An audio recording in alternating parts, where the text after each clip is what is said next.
चला आता आपण समजून घेऊयात की ऍटम्स कंबाईन का होत असतात. ऍटम्स केमिकली कंबाईन झाल्यानंतर काय फॉर्म होतं तर कंपाऊंड फॉर्म होत असतं. पण मग हे जे ऍटम्स आहेत ते कंबाईन का बरं होत असतात, कारण त्यांना स्टॅबिलिटी हवी असते, स्टेबल व्हायचं असतं. हे पहा, आपण खूप अभ्यास करतो, मेहनत करतो का बरं, कारण आपल्याला फ्युचरमध्ये स्टेबल व्हायचं असतं, हो ना. त्याचप्रमाणे ऍटम्सला सुद्धा स्टॅबिलिटी हवी असते आणि स्टॅबिलिटी मिळवण्यासाठी त्यांना त्यांच्या आउटर मोस्ट शेलमध्ये ऑक्टेट कंप्लीट करायचे असते. आता ऑक्टेट म्हणजे काय तर कोणत्याही ऍटमला त्याच्या आउटर मोस्ट शेलमध्ये 8 इलेक्ट्रॉन्स कंप्लीट करायचे असतात, तरच तो ऍटम स्टेबल होत असतो. आलं लक्षात? ऍटमला स्टेबल होण्यासाठी ऑक्टेट रूल फॉलो करावा लागतो. आणि ऑक्टेट रूल म्हणजे काय तर आउटर मोस्ट शेलमध्ये 8 इलेक्ट्रॉन्स हवे असतात, तेव्हाच तो ऍटम हा स्टेबल होत असतो. ऑक्टेट किंवा ड्युप्लेट. आता हे पहा, हिलियमचे एक्झाम्पल घेऊयात. हिलियमच्या फर्स्ट शेलमध्ये हिलियमचा ऍटॉमिक नंबर काय आहे? हिलियमचा ऍटॉमिक नंबर आहे 2. याचाच अर्थ फर्स्ट शेल के शेलमध्ये किती इलेक्ट्रॉन्स आहेत? के शेलमध्ये 2 इलेक्ट्रॉन्स असतात, बरोबर. मग आता याला स्टेबिलिटी हवी आहे, स्टेबल व्हायचं आहे. मग याच्या आउटर मोस्ट शेलमध्ये 2 इलेक्ट्रॉन्स आहेत, याचाच अर्थ त्याने त्याचे ड्युप्लेट कंप्लीट केलेले आहे. मग एक गोष्ट लक्षात घ्या, कोणत्याही ऍटमला स्टेबल होण्यासाठी एक तर ड्युप्लेट हवे असते किंवा ऑक्टेट हवे असते. मग इथे हिलियम ऑलरेडी स्टेबल आहे, कारण त्याच्या फर्स्ट शेलमध्ये म्हणजेच के शेलमध्ये 2 इलेक्ट्रॉन्स आहेत, त्याने त्याचे ड्युप्लेट कंप्लीट केलेले आहे, तो स्टेबल आहे. आय होप आतापर्यंत तुमच्या बऱ्याचशा कन्सेप्ट या क्लिअर झाल्या असतील. आता इकडे लक्ष द्या, खूप इम्पॉर्टंट टॉपिक इथे आपण अभ्यासणार आहोत. व्हॅलेन्स इलेक्ट्रॉन्स म्हणजे काय आणि व्हॅलेन्सी म्हणजे काय? बरीच मुलं इथे कन्फ्युज होतात. हे पहा, कोणत्याही ऍटमच्या आउटर मोस्ट शेल मध्ये जितके इलेक्ट्रॉन्स असतात त्याला म्हणतात व्हॅलेन्स इलेक्ट्रॉन्स. सो डेफिनेशन लक्षात ठेवायची आहे. The electrons in the outer most shell of an atom of an element are called valence electrons. चला समजून घेऊयात. आपण क्लोरीनचं एक्झाम्पल घेऊयात, क्लोरीन एलिमेंट घेऊयात. हे पहा, क्लोरीन एलिमेंट घेतलं, याचा ऍटॉमिक नंबर काय आहे? ऍटॉमिक नंबर आहे 17. सो याचे इलेक्ट्रॉनिक कॉन्फिगरेशन कशा प्रकारे होणार आहे? डायग्राम थ्रू आपण समजून घेऊयात, म्हणजे तुम्हाला गोष्टी आणखी क्लिअर होत जातील. हे पहा, अशा प्रकारे इलेक्ट्रॉनिक कॉन्फिगरेशन याचे होणार. फर्स्ट शेल म्हणजे के शेल, सेकंड शेल म्हणजे एल शेल आणि थर्ड शेल म्हणजे एम शेल, बरोबर. फर्स्ट शेलची इलेक्ट्रॉन होल्डिंग कॅपॅसिटी किती आहे तर 2 आहे, बरोबर. सो इथे फर्स्ट शेलमध्ये, क्लोरीनच्या फर्स्ट शेलमध्ये आपण 2 इलेक्ट्रॉन्स ठेवले. 17 मधले 2 इलेक्ट्रॉन्स फर्स्ट शेलमध्ये ठेवले.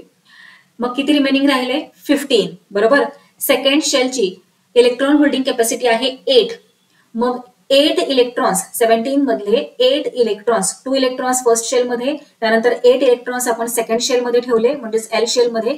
आता किती राहिले? 8 + 2 झाले 10. टोटल किती आहेत? 17. 17 मधले 10 तर संपले इलेक्ट्रॉन्स, आपण इथे दोन्ही शेलमध्ये ठेवले. किती रिमेनिंग राहिले? 7. सो 7 इलेक्ट्रॉन्स हे येणार एम शेलमध्ये. सो आउटर मोस्ट शेल कोणता आहे? एम शेल आहे. आणि यामध्ये टोटल किती इलेक्ट्रॉन्स आहेत तर 7 इलेक्ट्रॉन्स आहेत. मग याचाच अर्थ काय? व्हॅलेन्स इलेक्ट्रॉन्स किती आहेत क्लोरीनचे? क्लोरीनचे व्हॅलेन्स इलेक्ट्रॉन्स आहेत 7. आलं लक्षात? कोणत्याही ऍटमच्या आउटर मोस्ट शेलमध्ये जितके इलेक्ट्रॉन्स असतात ते म्हणजेच व्हॅलेन्स इलेक्ट्रॉन्स. आता व्हॅलेन्सी म्हणजे काय? व्हॅलेन्सी म्हणजे the capacity of an element to combine with another element is known as valency. आपण अभ्यासलं की नाही की कोणत्याही ऍटमला स्टेबल होण्यासाठी त्याच्या आउटर मोस्ट शेलमध्ये त्याला किती इलेक्ट्रॉन्स हवे असतात? स्टॅबिलिटी अटेंड करण्यासाठी त्याला त्याचे ऑक्टेट कंप्लीट करावे लागते. ऑक्टेट म्हणजेच आउटर मोस्ट शेलमध्ये 8 इलेक्ट्रॉन्स त्याला हवे असतात. मग आता इथे क्लोरीनच्या आउटर मोस्ट शेलमध्ये 7 इलेक्ट्रॉन्स आहेत. मग तो काय करणार?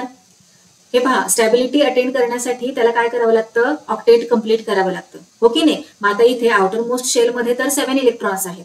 मग 7 इलेक्ट्रॉन्स तो देऊन टाकणार की 8 इलेक्ट्रॉन्स कंप्लीट होण्यासाठी 1 इलेक्ट्रॉन तो घेणार? सांगा बरं, काय सोपं आहे त्याच्यासाठी? 7 देऊन टाकणं सोपं आहे की 1 घेणं सोपं आहे? 1 घेणं सोपं आहे की नाही. मग इथे क्लोरीन काय करणार आहे? 1 इलेक्ट्रॉन घेणार आहे. मग त्यालाच जितके इलेक्ट्रॉन तो घेणार आहे त्याला काय म्हणणार, व्हॅलेन्सी म्हणणार. सो क्लोरीनची व्हॅलेन्सी काय झाली इथे, 1 इलेक्ट्रॉन तो घेणार आहे की नाही, सो व्हॅलेन्सी झाली 1.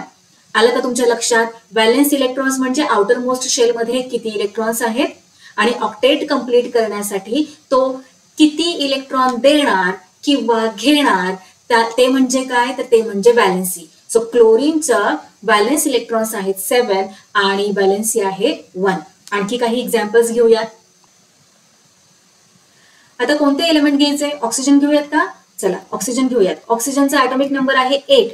आता याचे इलेक्ट्रॉनिक कॉन्फिगरेशन कशा प्रकारे येणार आहे तर आपण ड्रॉ करून पाहूयात. हे पहा, इथे ऑक्सिजनचे सिम्बॉल O. फर्स्ट शेल मध्ये मॅक्झिमम 2 इलेक्ट्रॉन्स बसतात. सो 2 इलेक्ट्रॉन्स आपण फर्स्ट शेल मध्ये ठेवले. मग 8 मधले 2 फर्स्ट शेल मध्ये ठेवले. मग किती रिमेनिंग राहिले 6. सो बाकीचे जे इलेक्ट्रॉन्स आहेत ते आपण सेकंड शेल मध्ये ठेवले. सो इलेक्ट्रॉनिक कॉन्फिगरेशन काय येणार आहे ऑक्सिजनचे तर 2 आणि 6. फर्स्ट शेल के मध्ये 2, L मध्ये 6. मग आता व्हॅलेन्स इलेक्ट्रॉन्स किती आहेत.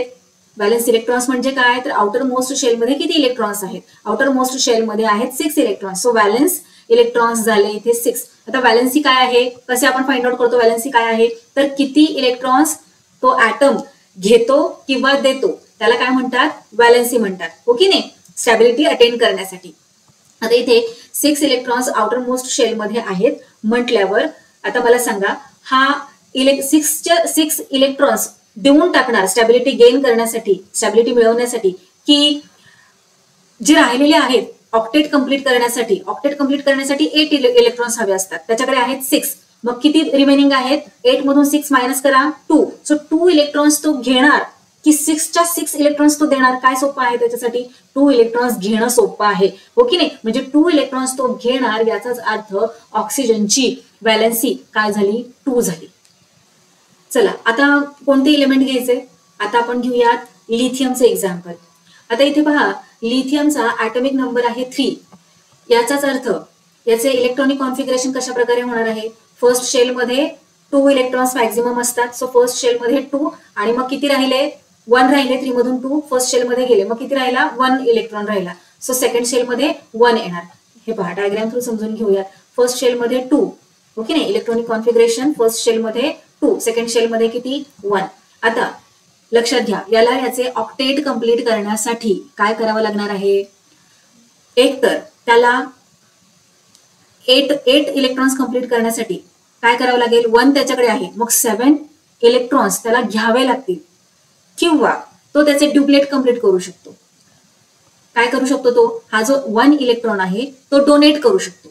एक तर हे पहा, एक तर तो हा 1 इलेक्ट्रॉन आहे तो डोनेट करून त्याचे ड्युप्लेट कंप्लीट करू शकतो आणि स्टेबल होऊ शकतो, किंवा तो काय करू शकतो 7 इलेक्ट्रॉन्स घेऊ शकतो आणि त्याचे ऑक्टेट कंप्लीट करू शकतो. त्याला काय सोपं आहे, त्याला सोपं काय आहे तर 1 इलेक्ट्रॉन डोनेट करणं सोपं आहे 7 घेण्यापेक्षा. हो की नाही, इझी आहे. 1 आहे तो देऊन टाकायचा आणि आपलं ड्युप्लेट कंप्लीट करून स्टेबल व्हायचं, जास्त टेन्शन घ्यायचं नाही. हो की नाही. मग आता मला सांगा की याचं व्हॅलेन्स इलेक्ट्रॉन्स किती आहेत लिथियम मध्ये, व्हॅलेन्स इलेक्ट्रॉन्स आहेत 1. हो की नाही. सो इथे राईट करूयात व्हॅलेन्स इलेक्ट्रॉन्स 1 आणि व्हॅलेन्सी किती झाली इथे, तो काय करणार 1 इलेक्ट्रॉन डोनेट करणार स्टेबल होण्यासाठी. हो की नाही. मग याची व्हॅलेन्सी काय झाली तर 1 झाली. आलं लक्षात, लिथियमची व्हॅलेन्सी 1 आणि व्हॅलेन्स इलेक्ट्रॉन्स किती आहेत 1, कारण तो त्याच्या आउटर मोस्ट शेल मध्ये 1 इलेक्ट्रॉन आहे आणि तो 1 इलेक्ट्रॉन तो डोनेट करून स्टॅबिलिटी गेन करू शकतो, अटेन करू शकतो. आलं लक्षात. चला आता आणखी काही पटपट आपण एक्झाम्पल्स घेऊयात आणि आपली कन्सेप्ट क्लिअर करून टाकूयात. आणि सगळ्यात सोपं मी तुम्हाला एक ट्रिक सांगते की एखाद्या ॲटमचे व्हॅलेन्स इलेक्ट्रॉन्स कसे ओळखायचे आणि त्याची व्हॅलेन्सी कशी ओळखायची. हे पहा लक्षात घ्या, जर व्हॅलेन्स इलेक्ट्रॉन्स म्हणजे कोणत्याही ॲटमच्या आउटर मोस्ट शेल मध्ये 1 इलेक्ट्रॉन असेल किंवा 2 इलेक्ट्रॉन्स असतील किंवा 3 इलेक्ट्रॉन्स असतील किंवा 4 इलेक्ट्रॉन्स असतील, तर काय करायचं आहे. आता हे पहा, कोणत्याही ॲटम मध्ये जर ॲटमच्या आउटर मोस्ट शेल मध्ये 1 इलेक्ट्रॉन असेल तर त्याची व्हॅलेन्स इलेक्ट्रॉन्स किती झाले 1. आलं लक्षात, व्हॅलेन्स इलेक्ट्रॉन्स 1, मग याची व्हॅलेन्सी किती तर व्हॅलेन्सी सुद्धा 1च येणार. जर आउटर मोस्ट शेल मध्ये 2 इलेक्ट्रॉन्स असतील तर व्हॅलेन्स इलेक्ट्रॉन्स किती 2 आणि व्हॅलेन्सी काय येणार तर 2च येणार. जर व्हॅलेन्स इलेक्ट्रॉन्स 3 असतील म्हणजेच आउटर मोस्ट शेल मध्ये हे पहा, जर व्हॅलेन्स इलेक्ट्रॉन्स 3 असतील म्हणजेच आउटर मोस्ट शेल मध्ये 3 इलेक्ट्रॉन्स असतील तर त्याची व्हॅलेन्सी काय होणार आहे 3 होणार आहे. आणि जर व्हॅलेन्स इलेक्ट्रॉन्स म्हणजेच ऍटमच्या आउटर मोस्ट शेल मध्ये 4 इलेक्ट्रॉन्स असतील तर त्याची व्हॅलेन्सी सुद्धा 4 होणार आहे. ही इझी ट्रिक आहे, लक्षात ठेवायचंय, जास्त कॅल्क्युलेशन्स करत बसायचे नाहीत. काय लक्षात ठेवायचंय, जर व्हॅलेन्स इलेक्ट्रॉन्स 1 आहे तर व्हॅलेन्सी 1 येणार, व्हॅलेन्स इलेक्ट्रॉन्स 2 आहेत तर व्हॅलेन्सी 2 येणार, व्हॅलेन्स इलेक्ट्रॉन्स 3 आहेत तर व्हॅलेन्सी 3 येणार, व्हॅलेन्स इलेक्ट्रॉन्स 4 आहेत तर व्हॅलेन्सी 4 येणार. पण जर 5 हे पहा 5, 6, 7, 8 यापैकी कोणतीही व्हॅलेन्स इलेक्ट्रॉन्स असतील एखाद्या ऍटम मध्ये तर काय करायचं आहे हे पहा, आपण एक्झाम्पल थ्रू समजून घेऊया. जर एखाद्या ऍटम मध्ये ऍटमचे व्हॅलेन्स इलेक्ट्रॉन्स 5 आहेत म्हणजे आउटर मोस्ट शेल मध्ये 5 इलेक्ट्रॉन्स आहेत तर त्याची व्हॅलेन्सी कशी ओळखायची, तर काय करायचं आहे, स्टॅबिलिटी गेन करण्यासाठी त्याला काय करावं लागतं, ऑक्टेट कंप्लीट करावं लागतं. ऑक्टेट म्हणजे काय तर 8 इलेक्ट्रॉन्स, हो की नाही. मग काय करायचं आहे, जर याची व्हॅलेन्स इलेक्ट्रॉन्स 5 आहेत तर आपण सरळ सरळ 8 मधून 5 सबट्रॅक्ट करायचं, काय आन्सर येतं 3 येतं. सो 3 काय झाली, त्या ऍटमची व्हॅलेन्सी झाली. आता जर 6 आहेत आउटर मोस्ट शेल मध्ये इलेक्ट्रॉन्स तर व्हॅलेन्स इलेक्ट्रॉन्स काय झालं 6. मग व्हॅलेन्सी किती झाली तर 8 मधून 6 सबट्रॅक्ट करा, 2 रिमेनिंग राहिले, 2 काय झालं व्हॅलेन्सी झाली. जर 7 आहेत आउटर मोस्ट शेल मध्ये इलेक्ट्रॉन्स तर व्हॅलेन्सी काय येणार त्याची तर 8 - 7 करायचं, 1 झाली त्याची व्हॅलेन्सी. किती इझी आहे. आणि जर व्हॅलेन्स इलेक्ट्रॉन्स 8 आहेत आउटर मोस्ट शेल मध्ये, जर 8 इलेक्ट्रॉन्स आहेत तर काय करायचं 8 मधून 8 सबट्रॅक्ट करायचं 0. सो 0 व्हॅलेन्सी झाली त्या ऍटमची. किती इझी आहे. आता इथे मी तुम्हाला ही जी ट्रिक सांगितली की व्हॅलेन्स इलेक्ट्रॉन्स 1 असेल तर व्हॅलेन्सी 1, 2 असेल व्हॅलेन्स इलेक्ट्रॉन्स तर व्हॅलेन्सी 2, 3 इलेक्ट्रॉन्स असतील व्हॅलेन्स इलेक्ट्रॉन्स तर व्हॅलेन्सी 3, 4 व्हॅलेन्स इलेक्ट्रॉन्स असतील तर व्हॅलेन्सी 4. आणि जेव्हा 5, 6, 7, 8 असेल तेव्हा आपल्याला प्रत्येक वेळी काय करायचं आहे 8 मधून 5 सबट्रॅक्ट करायचं 3. सो 3 काय झाली व्हॅलेन्सी झाली कशाची, ज्या ऍटम मध्ये ऍटमची व्हॅलेन्स इलेक्ट्रॉन्स 5 आहेत त्याची. 6 असेल तर 8 - 6 करायचं, 2 झाली व्हॅलेन्सी. यासाठी ही जी ट्रिक सांगितली या ट्रिक मध्ये एक एक्सेप्शन आहे, अपवाद आहे. कोणाचा तर हिलियमचा. हे पहा, हिलियमचा ऍटॉमिक नंबर काय आहे, हिलियमचा ऍटॉमिक नंबर आहे 2. म्हणजे त्याचे जे फर्स्ट शेल आहे त्या फर्स्ट शेलची electron holding capacity, maximum electron holding capacity 2 आहे. सो इथे 2 इलेक्ट्रॉन्स आपण फर्स्ट शेल मध्ये ठेवले. आता याचा आउटर मोस्ट शेल म्हणजेच फर्स्ट शेल आहे. सो फर्स्ट शेल मध्ये ऑलरेडी इथे 2 इलेक्ट्रॉन्स आहेत म्हणजे त्याने त्याचे ड्युप्लेट कंप्लीट केलेले आहे.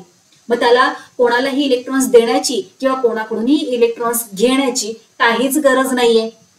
म्हटल्यावर हिलियमचं व्हॅलेन्स इलेक्ट्रॉन्स किती झाले 2 आणि तो नाही कोणाला देते नाही कोणाकडून घेते कारण त्याने त्याचे ड्युप्लेट कंप्लीट झालेले आहे आणि स्टेबल झालेला आहे. म्हटल्यावर याची व्हॅलेन्सी किती येणार आहे, व्हॅलेन्स इलेक्ट्रॉन्स 2 आणि व्हॅलेन्सी हिलियमची किती झाली 0 कारण त्याने त्याचे ड्युप्लेट कंप्लीट केलेले आहे. आता हे पहा, आणखीन आपण समजून घेऊयात. हे सगळे एलिमेंट्स 18 एलिमेंट्स मी इथे घेतलेले आहेत. त्यातील काही एक्झाम्पल्स आपण पुन्हा एकदा घेऊयात. बोरॉन घेऊयात. बोरॉनचा ॲटॉमिक नंबर आहे 5. सो फर्स्ट शेल मध्ये 2 इलेक्ट्रॉन्स, सेकंड शेल मध्ये किती येणार 3 इलेक्ट्रॉन्स. सो व्हॅलेन्स इलेक्ट्रॉन्स किती आहेत, आउटर मोस्ट शेल मध्ये 3 इलेक्ट्रॉन्स आहेत. सो व्हॅलेन्स इलेक्ट्रॉन्स किती झाले बोरॉनचे 3 आणि व्हॅलेन्सी किती झाली सांगा बरं मला, व्हॅलेन्सी किती झाली. आता त्याला ऑक्टेट कंप्लीट करायचंय किंवा ड्युप्लेट कंप्लीट करायचंय स्टेबल होण्यासाठी. मग आता इथे ऑक्टेट कंप्लीट होईल का त्याचे, 3 आउटर मोस्ट शेल मध्ये इलेक्ट्रॉन्स आहेत. 8 कंप्लीट करण्यासाठी त्याला किती घ्यावे लागणार आहेत तर 5 इलेक्ट्रॉन्स घ्यावे लागतील तेव्हा तो स्टेबल होईल. किंवा हे जे 3 इलेक्ट्रॉन्स आहेत ते त्याला डोनेट करावे लागतील म्हणजे त्याचे ड्युप्लेट कंप्लीट होईल आणि तो स्टेबल होईल. सांगा बरं मला, त्याला काय इझी आहे, 5 इलेक्ट्रॉन्स घेणं इझी आहे की 3 इलेक्ट्रॉन्स डोनेट करणं इझी आहे. ऑफकोर्स 3 इलेक्ट्रॉन्स डोनेट करणं त्याला इझी आहे. म्हणजेच इथे व्हॅलेन्सी किती झाली बोरॉनची 3 आणि व्हॅलेन्स इलेक्ट्रॉन्स किती झाले 3. आलं लक्षात. ट्रिक काय सांगते आपल्याला की ज्याच्या आउटर मोस्ट शेल मध्ये 1, 2, 3, 4 इतके इलेक्ट्रॉन्स आहेत त्याची व्हॅलेन्सी म्हणजे काय तर तोच नंबर.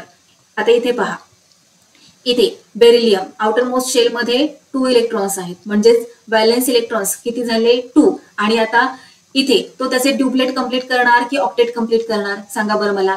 ऑक्टेट कंप्लीट करायचं म्हटलं तर याला किती इलेक्ट्रॉन्स घ्यावे लागतील. इथे 2 आहेत की नाही. 8 कंप्लीट करण्यासाठी त्याला 6 इलेक्ट्रॉन्स घ्यावे लागतील. किंवा जर त्याने त्याचे हे 2 इलेक्ट्रॉन्स डोनेट केले तर त्याचे ड्युप्लेट कंप्लीट होऊन तो स्टेबल होऊन जाईल. मग त्याला इझी काय आहे. 6 इलेक्ट्रॉन्स घेणं इझी आहे की 2 इलेक्ट्रॉन्स डोनेट करणं इझी आहे. ऑफकोर्स 2 इलेक्ट्रॉन्स डोनेट करणं इझी आहे. म्हणजे याची व्हॅलेन्सी किती झाली बेरिलियमची 2 झाली. व्हॅलेन्स इलेक्ट्रॉन्स 2, व्हॅलेन्सी सुद्धा 2. आलं लक्षात. म्हणून मी तुम्हाला ट्रिक सांगितली जी मी मागच्या स्लाइडमध्ये सांगितलेली आहे. आता मी पुन्हा रिपीट करणार नाही. हे पहा आता इथे नायट्रोजन घेऊयात. नायट्रोजन मध्ये किती आहेत. आउटर मोस्ट शेल मध्ये 4 इलेक्ट्रॉन्स आहेत का. आपण काउंट करूयात. नाही 5 आहेत. 1 2 3 4 5 इलेक्ट्रॉन्स आहेत. मग ट्रिक मध्ये मी तुम्हाला काय सांगितलं. ऑक्टेट कंप्लीट करण्यासाठी काय करायचं. 5 इलेक्ट्रॉन्स आहेत की नाही म्हणजे 4 पेक्षा जास्त आहे.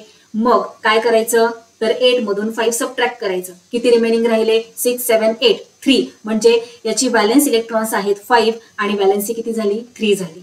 ऑक्सिजनचं ऑलरेडी आपण पाहिलेलं आहे. निऑन इथे पहा निऑन हा स्टेबल आहे. आउटर मोस्ट शेल मध्ये किती इलेक्ट्रॉन्स आहेत 1 2 3 4 5 6 7 8 इलेक्ट्रॉन्स इथे ऑलरेडी आहेत. म्हणजे त्याने त्याचे ऑक्टेट कंप्लीट केलेले आहे.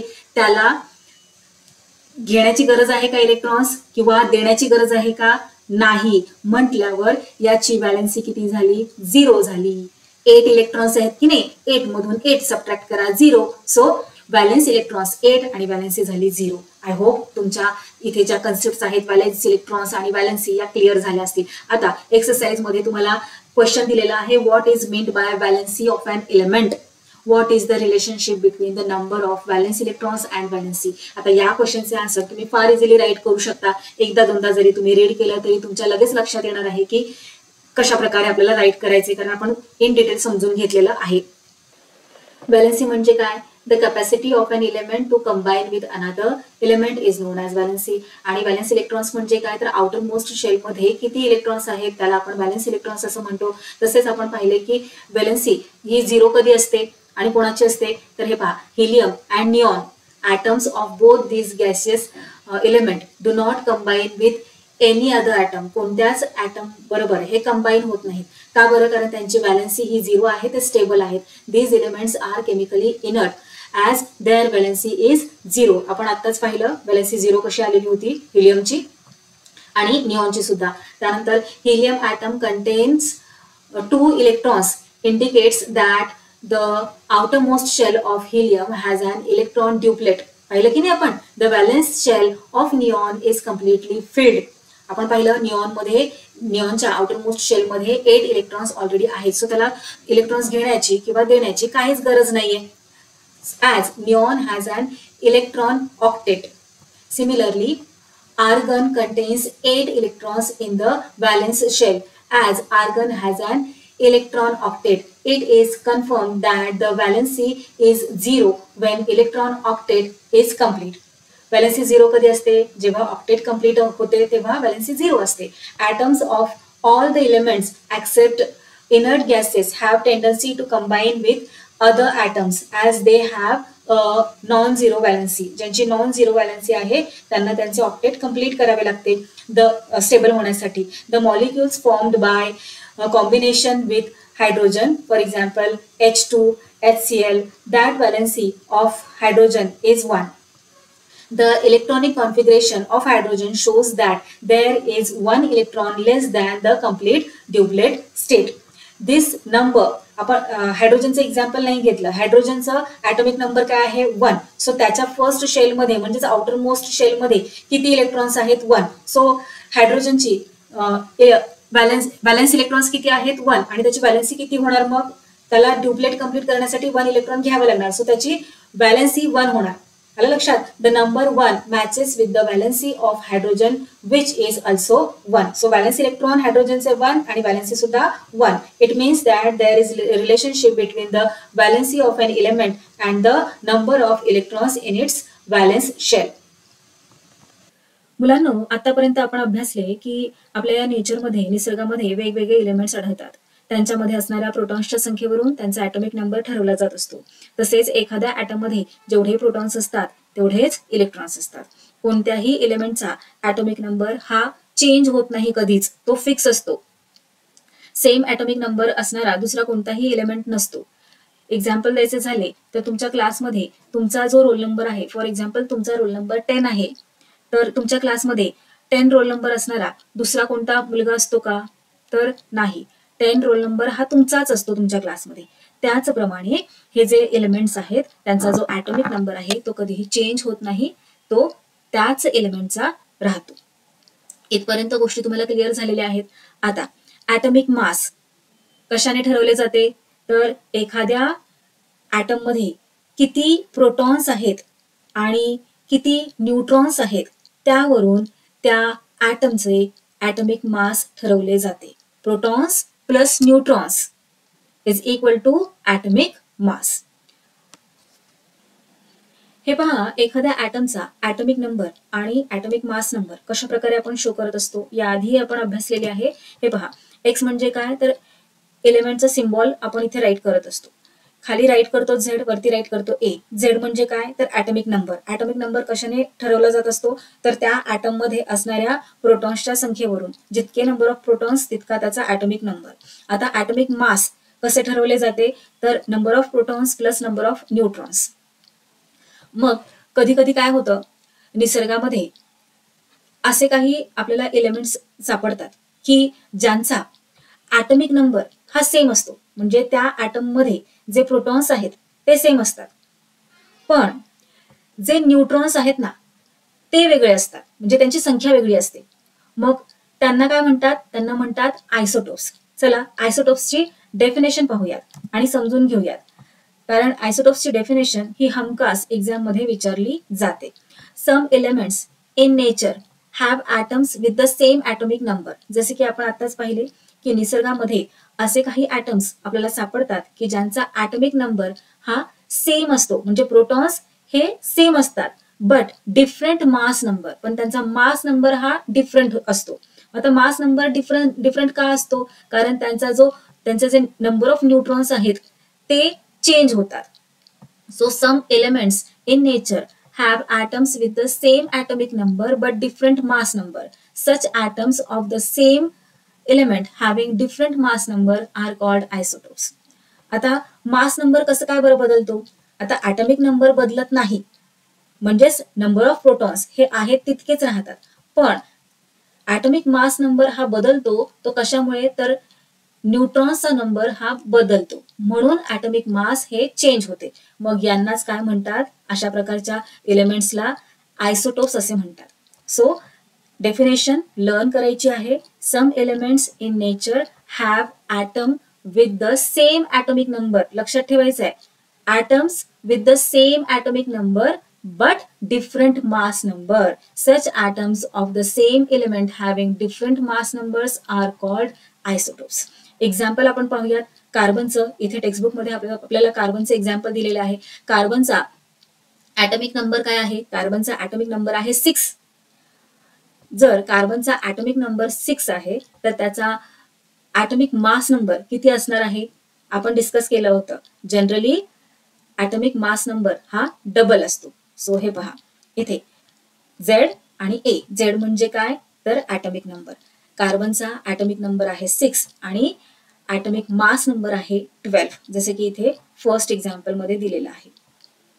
आता कधी कधी काय होतं की कार्बन हा सेम ॲटॉमिक नंबर हा सेम, पण जो मास नंबर आहे ना तो चेंज होतो. मग इथे मास नंबर काय झालेला आहे? 13 झालेला आहे. याचाच अर्थ याच्यामध्ये किती न्यूट्रॉन्स आहेत? सांगा बरं मला. प्रोटॉन्स, ॲटॉमिक मास नंबर म्हणजे काय? तर प्रोटॉन्स प्लस न्यूट्रॉन्स. प्रोटॉन्स किती आहेत? 6 आहेत. मग न्यूट्रॉन्स आता इथे किती झालेले आहेत? तर 7 न्यूट्रॉन्स झालेले आहेत. इथे जो आपल्याला जनरली सापडत असतो कार्बन, त्याचे जे न्यूट्रॉन्स असतात ते 6 असतात. सो 6 प्लस 6 किती झाले? Proton 6 neutron 6, 12. सो 12 काय झाला? ॲटॉमिक मास नंबर झाला.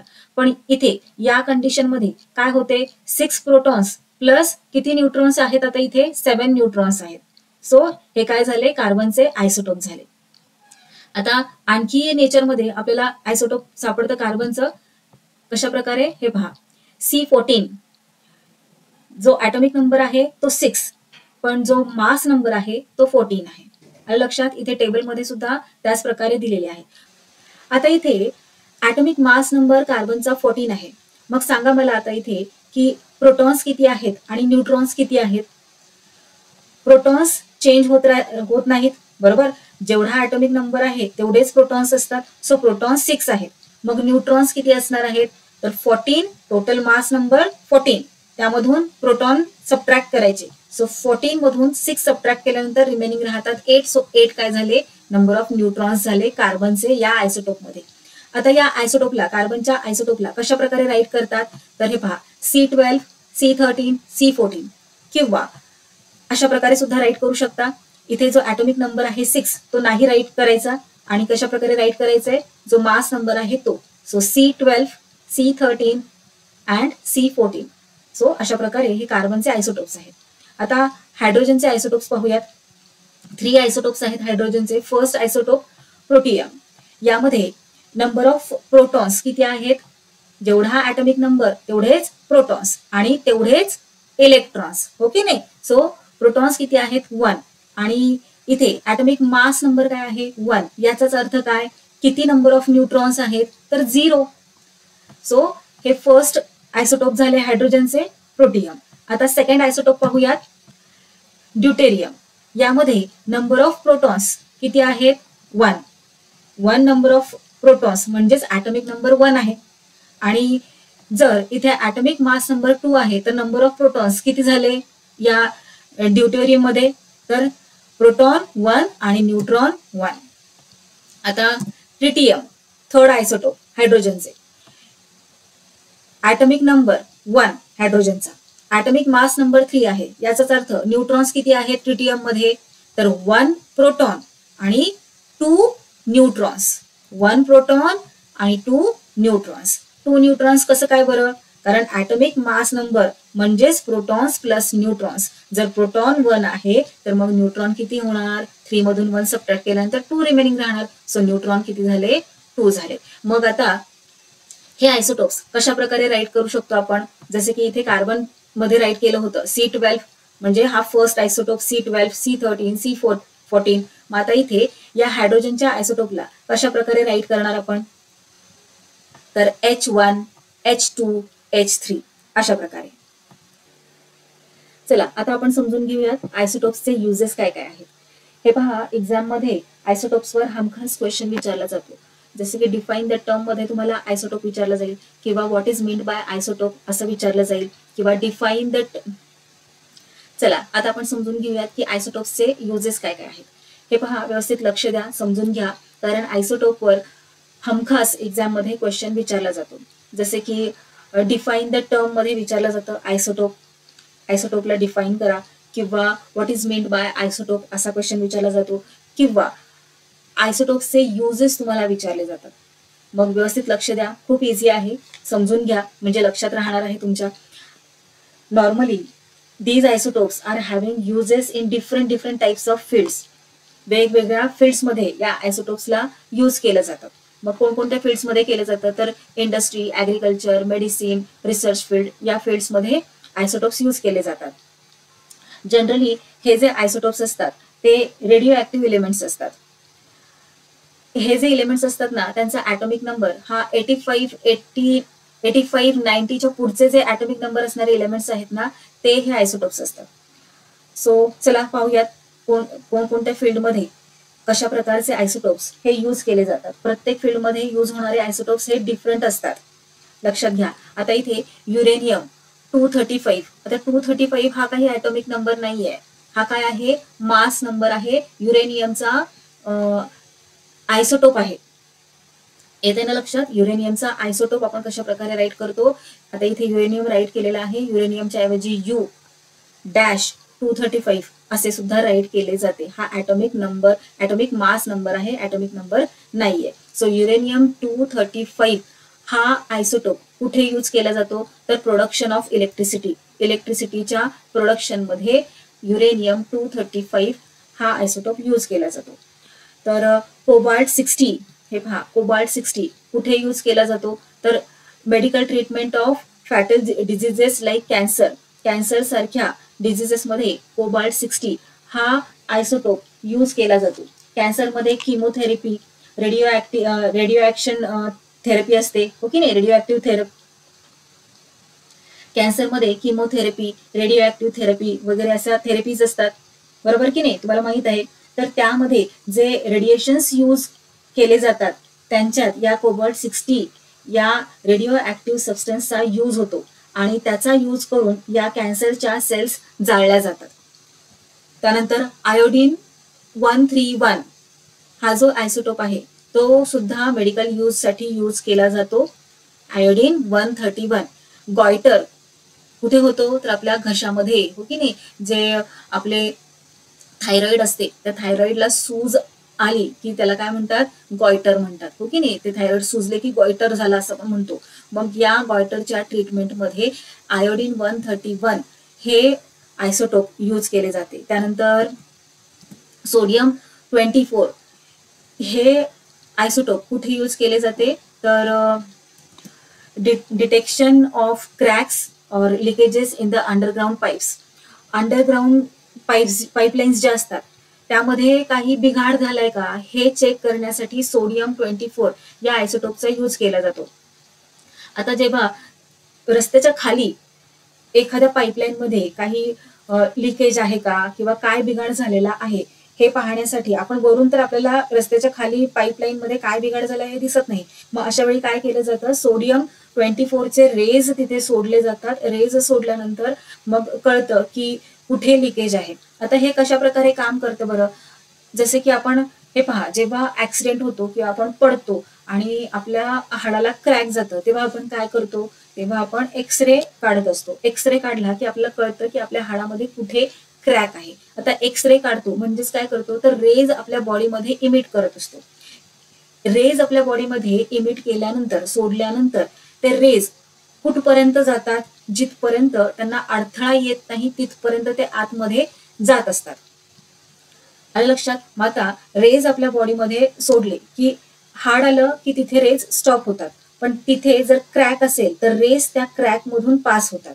मग आपल्याला कळतं की हा इथे क्रॅक गेलेला आहे, किती क्रॅक गेलेला आहे, हो की नाही. मग त्याच प्रकारे सोडियम 24 हा जो आयसोटोप आहे तो कशासाठी यूज केला जातो तर अंडरग्राउंड पाईपलाईन्स मध्ये कुठे क्रॅक और लिकेजेस आहेत ते डिटेक्ट करण्यासाठी सोडियम 24 या आयसोटोपचा यूज केला जातो. त्यानंतर फूड प्रिझर्वेशन साठी सुद्धा काही रेडिओ ऍक्टिव्ह आयसोटोपचा यूज केला जातो. नेक्स्ट आहे C14. हा आयसोटोप एका महत्वाच्या प्रोसेससाठी यूज केला जातो. ती प्रोसेस म्हणजे कार्बन डेटिंग मेथड. तुम्ही क्लास 10 मध्ये गेल्यावर इन डिटेल अभ्यास करणार आहात कार्बन डेटिंग मेथड काय आहे. या मेथडमध्ये आपण काय करत असतो, जे आपल्याला उत्खननामध्ये फॉसिल्स सापडतात ना, म्हणजे डायनासॉरचे फॉसिल्स किंवा आणखी फार जुने जुने एकदम खूप खूप वर्षांपूर्वीचे फॉसिल्स, सांगाडे जे आपल्याला सापडतात ना, तर ते कधी अस्तित्वात होते हे आपण अभ्यास करून सांगू शकतो की नाही. जे आर्किओलॉजिस्ट आहेत ते सांगतात की इथे इथे सापडलेलं हे जे फॉसिल आहे ते इतक्या इतक्या वर्ष जुनं आहे. मग हे कशावरून सांगतात बरं, कोणत्या बेसिसवरून सांगतात आर्किओलॉजिस्ट, तर त्या पर्टिक्युलर सांगाड्यामध्ये फॉसिलमध्ये असणाऱ्या कार्बनच्या अमाऊंट वरून सांगत असतात. सो C14 आयसोटोप म्हणजेच कार्बन 14 हा जो आयसोटोप आहे तो कशासाठी युजफुल आहे तर determining the age of archaeological objects. जे आर्किओलॉजिकल ऑब्जेक्ट्स आहेत त्यांचे एज डिटरमाइन करण्यासाठी, म्हणजे ते किती वर्ष जुने आहेत हे सांगण्यासाठी C14 हे आयसोटोप यूज केले जाते. चला आता आपण समजून घेऊयात की ऍटॉमिक एनर्जीचा म्हणजे ऍटम पासून मिळणाऱ्या एनर्जीचा यूज करून न्यूक्लिअर रिॲक्टर्स द्वारे खूप मोठ्या प्रमाणामध्ये इलेक्ट्रिसिटी कशी जनरेट केली जाते. आता आपण इलेक्ट्रिसिटी यूज करतो की नाही, तुम्हाला सगळ्यांना माहित आहे. आपण लाईट्स लावतो, फॅन यूज करतो, AC, बऱ्याच गोष्टी इलेक्ट्रिसिटीवर आपल्या असतात. मग ही जी इलेक्ट्रिसिटी आहे ती कशी जनरेट होते तर माहितीये ना तुम्हाला, या छोटूशा ऍटम पासून आपण इलेक्ट्रिसिटी जनरेट करत असतो. तर खूप इंटरेस्टिंग आहे. चला समजून घेऊयात की न्यूक्लिअर रिॲक्टर्स म्हणजे काय, ऍटॉमिक एनर्जीचा यूज करून कशा प्रकारे न्यूक्लिअर रिॲक्टर्सद्वारे आपण इलेक्ट्रिसिटी जनरेट करत असतो. हे पहा, मुंबईला भाभा ॲटॉमिक रिसर्च सेंटर आहे. तुम्ही बऱ्याच जणांनी ऐकलं असेल भाभा ॲटॉमिक रिसर्च सेंटर. मग इथे खूप मोठे मोठे न्यूक्लिअर रिॲक्टर प्लांट्स आहेत आणि इथे ॲटॉमिक एनर्जीचा यूज करून इलेक्ट्रिसिटी जनरेट केली जाते. मग तुम्हाला क्वेश्चन येऊ शकतो एक्झाम मध्ये की न्यूक्लिअर रिॲक्टर म्हणजे काय. तर न्यूक्लिअर रिॲक्टर म्हणजे काय, तर ही एक मशीन आहे. Nuclear reactor is a machine that generates electricity, जे की इलेक्ट्रिसिटी जनरेट करते ऑन अ लार्ज स्केल, खूप मोठ्या प्रमाणामध्ये. कशाच्या मदतीने, बाय युझिंग ॲटॉमिक एनर्जी. सोपं आहे की नाही. मुलांनो, इलेक्ट्रिसिटी जनरेट करण्यासाठी टर्बाईन बसवलेले असतात. ते टर्बाईन गोल गोल फिरण्यासाठी खूप मोठ्या एनर्जीची गरज असते. मग ती एनर्जी कुठून मिळवली जाते, तर एका छोट्याशा ॲटम पासून मिळवली जाते. हे पहा, युरेनियम 235 या आयसोटोप पासून इतक्या मोठ्या प्रमाणात एनर्जी मिळवली जाते की ती एनर्जी टर्बाईनला गोल गोल फिरवते आणि इलेक्ट्रिसिटी जनरेट होत असते. चला तर मग समजून घेऊया की कशा प्रकारे न्यूक्लिअर रिॲक्टर मध्ये युरेनियम 235 या आयसोटोपचा ऍज अ फ्युएल म्हणून यूज करून इतक्या मोठ्या प्रमाणात एनर्जी मिळवली जाते की ती एनर्जी टर्बाईन्सला गोल फिरवते आणि इलेक्ट्रिसिटी जनरेट करत असते. हे पहा, इथे युरेनियम 235 हा आयसोटोप आहे. Atomic number 92. तुम्हाला माहित आहे आयसोटोपचा जो ॲटॉमिक नंबर आहे तो सेम असतो, फक्त ॲटॉमिक मास नंबर हे डिफरंट होत जाते. कशामुळे, तर न्यूट्रॉन्सच्या संख्येमुळे. आता हे पहा, हा जो युरेनियम आहे तो हायली रेडिओ ऍक्टिव्ह सबस्टन्स आहे. मग या युरेनियम 235 वर याच सारख्या एका दुसऱ्या सबस्टन्सच्या न्यूट्रॉनचा मारा केला जातो. मारा केल्यामुळे काय होतं, तर हा जो सबस्टन्स आहे, म्हणजे हा जो आयसोटोप आहे युरेनियम 235, तो तुटतो आणि याच प्रोसेसला न्यूक्लिअर फ्युजन असं म्हणतात. न्यूक्लिअर फ्युजन झालं की हे पहा, इथे न्यूट्रॉनचा मारा केल्यामुळे एक न्यूट्रॉन इथे युरेनियम मध्ये वाढलेला आहे. ॲटॉमिक मास नंबर 236 झालेला आहे 235 चा, हो ना. सो हे न्यूक्लिअर फ्युजन झाल्यामुळे दोन आणखी ॲटम तयार होतात, क्रिप्टॉन 92 आणि बेरियम 141. त्याचबरोबर 3 न्यूट्रॉन सुद्धा रिलीज होत असतात. आता पुढे काय होतं, तर ही जी सायकल आहे ना ती कंटिन्यू होत असते. हे पहा, आणखी एक आपण फिगर घेऊयात, त्याद्वारे समजून घेऊयात. न्यूट्रॉनचा मारा केला जातो. न्यूट्रॉनचा मारा केल्यामुळे न्यूक्लिअर फ्युजन फॉर्म होते आणि 2 ॲटम फॉर्म होतात, क्रिप्टॉन 92 आणि बेरियम 141. त्याचबरोबर 3 न्यूट्रॉन रिलीज होत असतात. आता हे जे 3 न्यूट्रॉन्स आहेत ते काय करतात, ते पुन्हा युरेनियम 235, हे पहा, युरेनियम 235, युरेनियम 235, युरेनियम 235 या वेगळ्या 3 युरेनियम 235 वर जाऊन आदळतात. मग काय होतं, पुन्हा फ्युजन होते, न्यूक्लिअर फ्युजन होते. न्यूक्लिअर फ्युजन झाल्यानंतर क्रिप्टॉन 92 बेरियम 141 फॉर्म होतं. हे पहा, इथे krypton 92 barium 141, krypton barium. So हे असं फॉर्म होतं.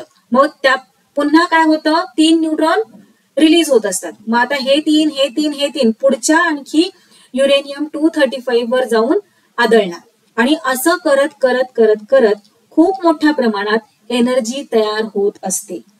आणि ही एनर्जी फॉर्म झाल्यानंतर काय होतं, वॉटर गरम होतं, पाणी गरम होतं. इतकं गरम होतं की त्याचं वाफेमध्ये रूपांतर होतं. आणि ही जी वाफ आहे, ही जी स्टीम आहे, ती काय करते, खूप मोठ्या प्रमाणात स्टीम तयार होते. ही स्टीम पुढे जाऊन त्या टर्बाईन्सला गोल गोल फिरवते आणि मग इलेक्ट्रिसिटी जनरेट होत असते. पण तुम्ही आता पाहिलं ना, ही जी चेन आहे ती चालूच राहते. न्यूट्रॉनचा मारा, मग काय होतं, न्यूक्लिअर फ्युजन होतं, क्रिप्टॉन फॉर्म होतो, बेरियम फॉर्म होतो, 3 न्यूट्रॉन आणखी रिलीज होतात, त्यापासून आणखी पुढे रिॲक्शन ही चालूच राहते. मग ही रिॲक्शन जर चालूच राहिली तर किती मोठ्या प्रमाणामध्ये एनर्जी तयार होईल. आणि इतक्या मोठ्या प्रमाणात एनर्जी जर तयार झाली तर काय होईल, एक्सप्लोजन होईल. तो सगळा प्लांट जो आहे तो फुटेल, एक्सप्लोर होईल, ओके नाही. मग ही जी चेन आहे एनर्जी आहे तिला कंट्रोल करायला हवं की नाही, ही चेन थोडीशी स्लो डाऊन करायला हवी. जर ही चेन थोडी स्लो डाऊन केली तर असं एक्सप्लोजन वगैरे काही होणार नाही आणि आपलं जे काम आहे इलेक्ट्रिसिटी जनरेट करण्याचं, ते टर्बाईन्स गोल गोल फिरवण्याचं, ते व्यवस्थित चालू राहील. मग त्यासाठी काय केलं जातं, तर मॉडरेटर आणि कंट्रोलरचा यूज केला जातो. आता मॉडरेटर म्हणजे काय, तर हेवी वॉटर किंवा ग्रॅफाइट. तुम्ही म्हणाल हेवी वॉटर असं पण काही असतं का, हेवी वॉटर लाईट वॉटर? तर हे पहा, मला सांगा, वॉटरचा मॉलिक्युलर फॉर्म्युला काय आहे, H2O. त्यातील H म्हणजे काय, हायड्रोजन. हायड्रोजनचा ऍटॉमिक नंबर काय आहे, 1. का बरं 1 आहे, कारण त्यामध्ये 1 प्रोटॉन आहे आणि न्यूट्रॉन्स किती आहेत, तर 0. हायड्रोजनचे 3 आयसोटोप्स आपण याआधी अभ्यासलेले आहेत. हे पहा, प्रोटियम, ड्यूटेरियम आणि ट्रिटियम. हा जो सेकंड आयसोटोप आहे ना, तो हेवी वॉटरमध्ये असतो. आपला नॉर्मल हायड्रोजन हा आहे आणि हेवी वॉटर मध्ये जो असतो ऍटम तो हा असतो ड्यूटेरियम. मग हेवी वॉटरचा मॉलिक्युलर फॉर्म्युला काय आहे, तर D2O. D2O म्हणजे हेवी वॉटर. त्याच्यामध्ये काय असतं, तर 1 प्रोटॉन असतो आणि 1 न्यूट्रॉन असतो. आपला नॉर्मल H2O मध्ये काय असतं, म्हणजे हायड्रोजन, नॉर्मल जो हायड्रोजन असतो त्यामध्ये काय असतं, 1 प्रोटॉन असतो आणि 0 न्यूट्रॉन असतो. मग हेवी वॉटरमध्ये जे हायड्रोजन असतं ना, त्यामध्ये 1 प्रोटॉन आणि 1 न्यूट्रॉन असतं, म्हणून त्याला हेवी वॉटर असं म्हणतात. हेवी वॉटरचा मॉलिक्युलर फॉर्म्युला आहे D2O. कळालं तुम्हाला हेवी वॉटर म्हणजे काय? मग ग्रेफाइट किंवा हेवी वॉटरचा यूज करून काय केलं जातं, न्यूट्रॉन्सचा स्पीड कमी केला जातो. यामध्ये कंट्रोलर सुद्धा बसवले जातात. ही जी चेन आहे ती स्लो डाऊन करण्यासाठी कंट्रोलर काय काम करत असतात, चला रीड करूयात. To reduce the number of neutron by absorbing them, rods of boron, cadmium, beryllium etcetera are used as controller. आता कंट्रोलर म्हणून काय केलं जातं, तर बोरॉन, कॅडियम, बेरियम यांचे रॉड्स बसवले जातात. हे काय करत असतात, बोरॉन, कॅडियम, बेरिलियम, तर जे न्यूट्रॉन्स आहेत ना त्यांना ऍब्झॉर्ब करतात. जर न्यूट्रॉन्सला ऍब्झॉर्ब केलं तर न्यूट्रॉन्सची संख्या कमी होणार, बरोबर, आणि न्यूट्रॉन्सची संख्या कमी झाली तर साहजिकच आहे जी एनर्जी आहे ती रिड्यूस होणार आणि ही चेन व्यवस्थित चालू राहील आणि इलेक्ट्रिसिटी व्यवस्थित जनरेट होईल, एक्सप्लोजन होणार नाही. मुलांनो, इथे आपला हा chapter inside the atom complete झालेला आहे. चॅप्टरच्या खाली एक्सरसाइज आहे, त्या एक्सरसाइज मधील क्वेश्चन्स आपण सगळे समजून घेतलेले आहेत चॅप्टर अभ्यासते वेळी. सो फर्स्ट क्वेश्चन आहे आन्सर द फॉलोइंग. त्यातील फर्स्ट क्वेश्चन आहे what is the difference in the atomic model of Thomson and Rutherford, आपण अभ्यासलेले आहे. त्यानंतर नेक्स्ट क्वेश्चन आहे व्हॅलेन्स इलेक्ट्रॉन्स म्हणजे काय आणि रिलेशनशिप काय आहे दोघांमध्ये, कोणामध्ये, तर व्हॅलेन्स इलेक्ट्रॉन आणि व्हॅलेन्सी मध्ये. सो हा क्वेश्चन सुद्धा आपण अभ्यासलेला आहे. त्याचबरोबर इथे ॲटॉमिक मास नंबर म्हणजे काय विचारलेले आहे आणि explain how the atomic number and mass number of carbon are 6 and 12 respectively. हा क्वेश्चन सुद्धा आपण खूप छान पद्धतीने अभ्यासलेला आहे. आता कार्बनचंच काय, इतर कोणताही तुम्हाला विचारला ॲटम आणि ॲटॉमिक नंबर, मास नंबर बद्दल क्वेश्चन विचारला तर तुम्ही इझिली सांगू शकता answer. Next question, what is meant by sub atomic particles, कोणकोणते आहेत sub atomic particles, protons, neutrons, electron, okay नाही. सो ते इथे आपण दिलेले आहे. त्यानंतर क्वेश्चन नंबर 2 आहे गिव्ह सायंटिफिक रिझन्स. त्यामध्ये फर्स्ट क्वेश्चन आहे all the mass of an atom is concentrated in the nucleus. आपण खूप छान पद्धतीने हा क्वेश्चन सुद्धा अभ्यासलेला आहे. त्याचबरोबर ॲटम्स आर इलेक्ट्रिकली न्यूट्रल, हा क्वेश्चन सुद्धा आपण अभ्यासलेला आहे. आता या क्वेश्चनचा तुम्ही आणखी एका वेगळ्या पद्धतीने सुद्धा आन्सर राईट करू शकता. हे पहा, अशा प्रकारे सुद्धा तुम्ही या क्वेश्चनचे आन्सर राईट करू शकता. अशा प्रकारे डायग्राम सुद्धा ड्रॉ करून दाखवू शकता. चला नेक्स्ट पाहूयात. हे क्वेश्चन आपण अभ्यासलेले आहेत. त्यानंतर थर्ड क्वेश्चन आहे define the term. So atom म्हणजे काय, आयसोटोप म्हणजे काय, atomic number, atomic mass number. आता तुम्हाला तोंडपाठच झालेला असणार आहे. सो एक्झाम मध्ये आउट ऑफ मार्क्स तुम्हाला यावेळी मिळणार आहेत. मॉडरेटर इन न्यूक्लिअर रिॲक्टर, काय काम करतात मॉडरेटर्स न्यूक्लिअर रिॲक्टर मध्ये, हे सुद्धा तुम्हाला विचारलं जाईल. स्पीड रिड्यूस करण्याचं काम करतात की नाही. आणि मॉडरेटर म्हणजेच काय, तर ग्रॅफाइट आणि हेवी वॉटर. हेवी वॉटरचा मॉलिक्युलर फॉर्म्युला D2O. नेक्स्ट आपल्याला काही डायग्राम्स ड्रॉ करायला सांगितलेले आहेत. सो अशा प्रकारे तुम्ही डायग्राम्स ड्रॉ करायच्या आहेत.